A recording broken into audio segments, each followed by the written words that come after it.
શ્રીમદ ભાગવત 8મો સ્કંદ 23મો અધ્યાય.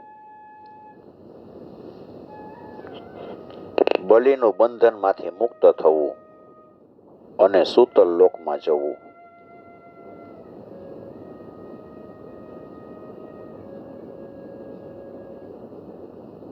શ્રી શુકયુવાચ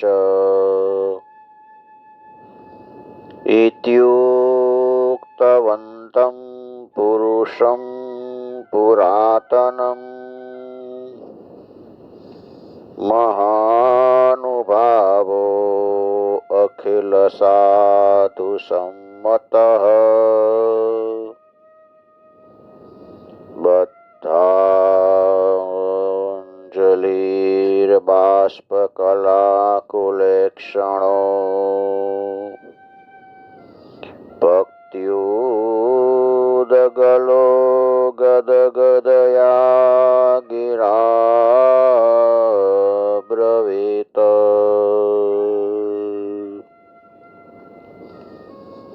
શુકદેવજી મહારાજ કહે છે કે જ્યારે સનાતન પુરુષ શ્રી ભગવાને આવી રીતે કીધું ત્યારે સાધુજનોના આદરણીય મહાનુભાવ દૈત્યરાજ બલિ એની આંખમાં અશ્રુ આવી ગયા. પ્રેમના ઉદ્રેકથી ગળું ભરાઈ ગયું છે. બે હાથ જોડી ગદગદ વાણીથી ભગવાનને કહે છે. બલિરુવાચ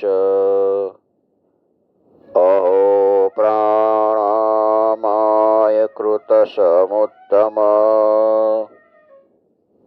પ્રપન્ન ભક્તાર્થવિદો સમાહિત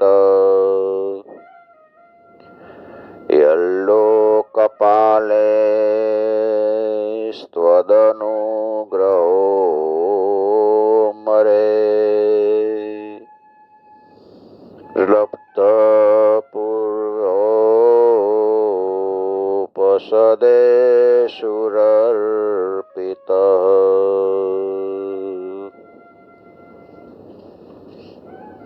હે પ્રભુ, મેં તો આપને પૂરા પ્રણામે નથી કર્યા અને પ્રણામ કરવાનો પ્રયત્ન માત્ર કર્યો. એનાથી મને જે ફળ મળ્યું કે આપના ચરણમાં શરણાગત ભક્તોને જે ફળ મળે એ ફળ મને મળી ગયું. મહાન લોકપાલો અને દેવો પર આપે જે કૃપા ક્યારેય કરી નથી ને એ મારા જેવા અધમ અસુરને અનાયાસે પ્રાપ્ત થઈ ગઈ. શુકદેવજી કહે છે.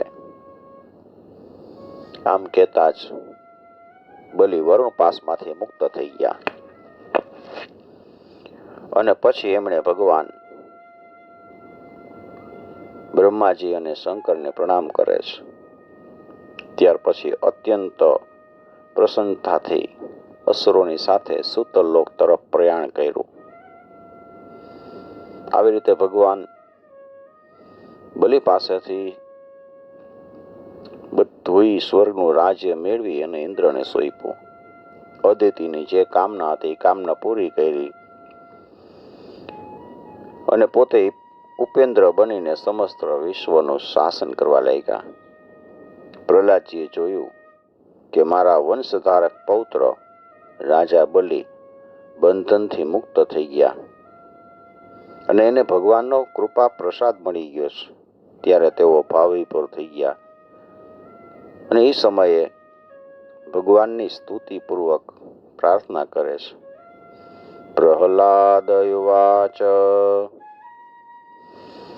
નેમં વિરિંચયો લભતે પ્રસાદમ ન શ્રીર્ન સર્વ કિમુતાપરેતે યન્નો શુરાણામસી દુર્ગપાલો વિશ્વાભિવંધ્યેરપી વંદિતાન્દ્રિ.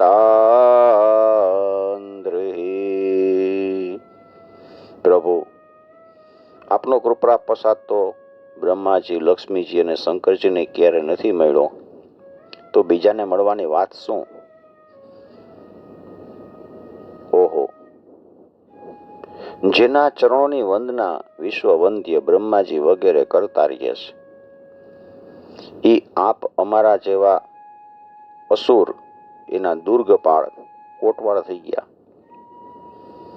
હે શરણાગત વત્સલ પ્રભુ, બ્રહ્માજી વગેરે લોકપાલો આપના ચરણ કમળના મકરંદનું સેવન કરવાને લીધે જ સૃષ્ટિ રચનાનું શક્તિ, સામર્થ્ય વગેરે અનેક વિભૂતિઓ, સિદ્ધિઓ પ્રાપ્ત કરે છે.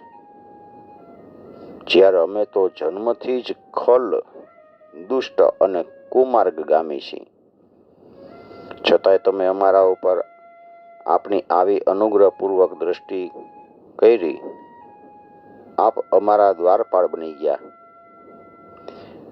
આપે પોતાની યોગમાયાથી લીલાપૂર્વક ત્રણેય લોકની રચના કરી છે. સર્વજ્ઞ, સર્વાત્મા અને સમદર્શી છો, તો પણ આપની લીલાઓ ઘણી વિલક્ષણ જણાય છે.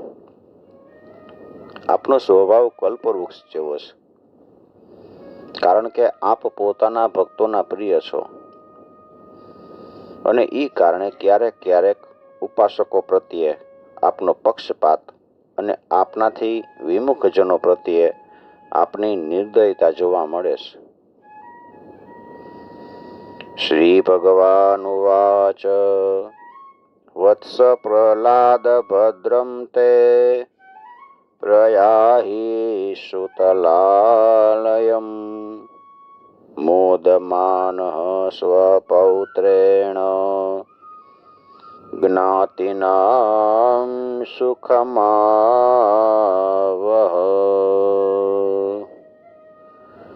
નિત્યં દ્રષ્ટાસि માં તત્ર ગદાપાણિમવસ્થિતम् મદ્દર્શનમ મહાલાદ ધ્વસ્તકર્મ નિબંધન.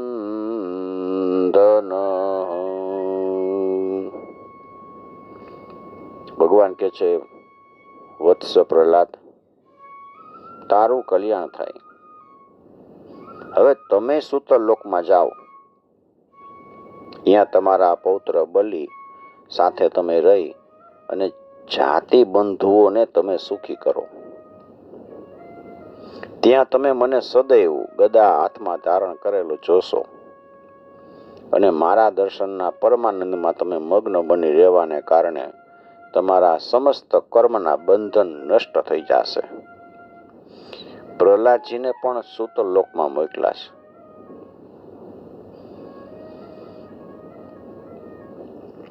સુખદેવજી મહારાજ કહે છે કે રાજન, સમસ્ત દૈત્ય સેનાના સ્વામી વિશુદ્ધ બુદ્ધિ પ્રહલાદજી ભલે એમ કહીને બે હાથ જોડીને ભગવાનની આજ્ઞા માથે ચડાવી, અને પછી બલિની સાથે આદિ પુરુષ ભગવાનની પરિક્રમા કરી અને પ્રણામ કરી એની આજ્ઞા માગી અને સૂતરલોક ભણી પ્રયાણ કર્યું. રાજન, તે સમયે ભગવાન શ્રી હરિએ બ્રહ્મવાદી ઋત્વિજોની સભામાં પોતાની પાસે જ બેઠેલા શુક્રાચાર્યને કીધું, હે બ્રહ્મન, તમારો શિષ્ય યજ્ઞ કરી રહ્યો હતો, એમાં જે ત્રુટિ રહી ગઈ છે એની તમે પૂર્તિ કરી દો. કારણ કે તમે કર્મ જે કંઈ કર્યું એમાં ઉણપ રહી જાય, એની બ્રાહ્મણોની કૃપા દ્રષ્ટિથી પૂર્ણ થઈ જાય છે. એ ત્રુટિ બ્રાહ્મણોની કૃપા દ્રષ્ટિ પડે એટલે પૂર્તિ થઈ જાય. શુક્રાચાર્યજી કહે છે કે ભગવાન, જેણે પોતાનું સમસ્ત કર્મ સમર્પિત કરીને સર્વ પ્રકારે યજ્ઞેશ્વર યજ્ઞ પુરુષની આપની પૂજા કરી છે, એના કર્મમાં કોઈ ત્રુટિ રહે ખરી? કોઈ વિષમતા કેમ રહે? કારણ કે મંત્રની અનુષ્ઠાન પદ્ધતિની દેશ, કાળ, પાત્ર અને પદાર્થની તમામ ક્ષતિઓ આપના નામ સંકીર્તન માત્રથી સુધરી જાય છે. ખાલી તમારું નામ સંકીર્તન કરે એટલે બધી ત્રુટી વહી જાય. તેમ છતાંય હે અનંત, જ્યારે આપ પોતે સ્વયં કહી રહ્યા છો તો હું આપની આજ્ઞાનું પાલન અવશ્ય કરીશ. મનુષ્ય માટે કલ્યાણ સિદ્ધિનું સૌથી મોટું સાધન હોય તો એ જ છે કે આપની આજ્ઞાનું પાલન કરે. સુખદેવજી મહારાજ કહે છે, શુક્રાચાર્યએ ભગવાન શ્રી હરિની આજ્ઞા સ્વીકારી બીજા બ્રહ્મર્ષિઓ સાથે રહીને બલિના યજ્ઞમાં જે ઉણપ રહી ગઈ હતી એની પૂર્તિ કરી દીધી. રાજન, ત્રિવિક્રમ વામન ભગવાને આ પ્રમાણે બલિ પાસેથી પૃથ્વીની ભિક્ષા માગી સ્વર્ગનું રાજ્ય પોતાના ભાઈ ઇન્દ્રને આપ્યું કે જે એના શત્રુઓએ એની પાસેથી લઈ લીધું હતું. ત્યાર પછી પ્રજાપતિઓના અધિપતિ બ્રહ્માજીએ દેવર્ષિ, પિતૃઓ, મનુ, દક્ષ, ભૃગુ, અંગિરા, સનતકુમાર અને શંકરજી સહિત કશ્યપજી તથા અદિતિની પ્રસન્નતા માટે તેમજ સમસ્ત પ્રાણીઓના અભ્યુદય માટે વામન ભગવાનનો લોકપાલોના અધિપતિ પદ પર અભિષેક કર્યો. રાજન, પછી એમણે વેદો, સમસ્ત દેવો, ધર્મ, યશ, ઐશ્વર્ય, મંગળ, વ્રત, સ્વર્ગ, અપવર્ગ એ બધાયના રક્ષક રૂપે સૌના પરમ કલ્યાણ માટે સર્વશક્તિમાન વામન ભગવાનને ઉપેન્દ્રનું પદ આપ્યું. તે સમયે બધા જ ભૂત પ્રાણીઓ અત્યંત આનંદ પામ્યા. ત્યાર પછી બ્રહ્માજીની અનુમતિથી લોકપાલો સહિત દેવરાજ ઇન્દ્રે વામન ભગવાનને વિમાન ઉપર સૌથી આગળ બેસાડ્યા અને પોતાની સાથે સ્વર્ગમાં લઈ ગયા. ઇન્દ્રને ત્રિભુવનને રાજ્ય મળી ગયું. એ સાથે જ મળી ગઈ ભગવાનના કરકમળની છત્રછાયા. રાજે મળ્યું અને ભગવાનના કરકમળની છત્રછાયા મળી. સર્વશ્રેષ્ઠ ઐશ્વર્ય લક્ષ્મી એની સેવામાં રત બની અને તેઓ નિર્ભય થઈને આનંદ ઉત્સવ મનાવવા લાગ્યા છે. બ્રહ્માજી, શંકરજી, સનતકુમારો, ભૃગુ વગેરે ઋષિમુનિઓ, પિતૃઓ, સઘળા ભૂતગણો, સિદ્ધો અને વિમાનમાં આરૂઢ થયેલા દેવો ભગવાનના આ પરમ અદ્ભુત અને અત્યંત મહાન કાર્યની પ્રશંસા કરતા કરતા પોતપોતાના લોકમાં સીધાવી ગયા. ઈ સૌએ અદિતિની ભારે પ્રશંસા કરી. હે કુરુ નંદન, મેં તમને ભગવાનની આ બધી લીલા કથા કહી અને આ લીલાના શ્રવણ કરનાર, સાંભળનાર ના તમામ પાપ માંથી એ મુક્ત થઈ જાય છે. ભગવાનની લીલાઓ અનંત છે, એનો મહિમા અપાર છે. જે મનુષ્ય એને પાર પામવા માંગે છે ને એ જાણે પૃથ્વીના પરમાણુઓને ગણવા માંગે છે. ભગવાન વિશે મંત્ર દ્રષ્ટા મહર્ષિ વશિષ્ઠજીએ વેદમાં કીધું છે, પારમ મહિમ્ન ઉરુ વિક્રમતો ગૃણાનો યહ પાર્થિવાની વિમમે સરજાંશિ મર્ત્ય કિમ જાયમાન ઉત જાતયુપેતિ મર્ત્ય ઇત્યાહ મંત્ર ગૃષે પુરુષસ્ય યસ્ય. વશિષ્ઠજીએ વેદમાં કીધું છે કે એવો મનુષ્ય ક્યારેય થયો નથી અને હવે ભવિષ્યમાં થશે નહીં કે જે ભગવાનના મહિમાનો પાર પામી શકે. દેવોના આરાધ્ય દેવ, અદ્ભુત લીલાધર વામન ભગવાનના અવતારનું જે કોઈ શ્રવણ કરે એ પરમ ગતિને પ્રાપ્ત કરી લે છે. દેવ યજ્ઞ, પિતૃયજ્ઞ, મનુષ્ય યજ્ઞ કોઈ પણ કર્મનું અનુષ્ઠાન કરતી વખતે જ્યાં જ્યાં ભગવાનની આ લીલાનું કીર્તન થાય છે ત્યાં ત્યાં એ કર્મ સફળતાપૂર્વક સંપન્ન થઈ જાય છે. અને મોટા મોટા વિદ્વજ્જનોનો અનુભવ છે. ક્રિયામાણે કર્મણિદં દેવે પિત્રેથ માનુષે યત્ર યત્રાનુકીર્તયેત તત્તેષાં સુકૃતં વિદુઃ. इति श्रीमद्भागवते महापुराणे पारमहंस्यां संहितायाम् अष्टमस्कन्धे वामनावतारचरित्रे त्रयोविंशो अध्याय श्रीकृष्णार्पणं समर्पयामि. ॐ नमो भगवते वासुदेवाय.